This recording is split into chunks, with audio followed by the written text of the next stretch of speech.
গাজা পুড়িয়ে যারা শেষ করতে চেয়েছিল তারাই আজ ভয়াবহ আগুনে পুড়ছে। যাদের কথায় গাজায় আগুন লাগিয়েছিল ইসরায়েল, তারাই আজ আগুন থেকে বাঁচতে ছুটছে। বলছি যুক্তরাষ্ট্রের কথা। ইতিহাসের সবচেয়ে ভয়াবহ দাবানলে পুড়ছে যুক্তরাষ্ট্রের ক্যালিফোর্নিয়া অঙ্গরাজ্যের লস অ্যাঞ্জেলেস শহর। দাবানলে এখন পর্যন্ত 5 জনের মৃত্যু হয়েছে। আগুনে পুড়ে মাটির সঙ্গে মিশে যাচ্ছে রাস্তার পাশে দাঁড়িয়ে থাকা বহুমূল্যের বাড়ি ঘর ও গাড়ি। এরই মধ্যে $50 বিলিয়ন সম্পদের ক্ষতিও হয়েছে।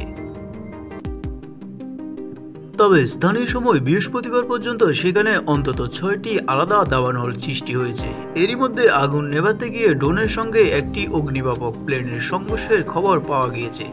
বিমান কর্তৃপক্ষকে বরাতে দিয়ে সংবাদ মাধ্যমে বিবিসিকে জানিয়েছেন, স্থানীয় সময় বৃহস্পতিবার সন্ধ্যায় এই দুর্ঘটনা ঘটে। তবে প্রতিবেদনে জানানো হয়েছে, সংঘর্ষের সুপার স্কুপার নামের পরিচিত প্লেনটির ডানায় একটি গর্ত হয়ে গিয়েছিল। তবে এই বিমানটি নিরাপদে অবতরণ করতে পেরেছে। ফেডারেল এভিয়েশন অ্যাডমিনিস্ট্রেশন জানিয়েছেন, এই ঘটনায় কেউ হতাহত হয়নি। ঘটনাটি তদন্তাধীন রয়েছে। সংস্থাটি আরও বলেছেন, দাবানলের কাছাকাছি ড্রোন উড্ডয়ন করা বিপজ্জনক এবং এতে প্রাণহানির শঙ্কা থাকতে পারে। নিউজ বাংলা 29।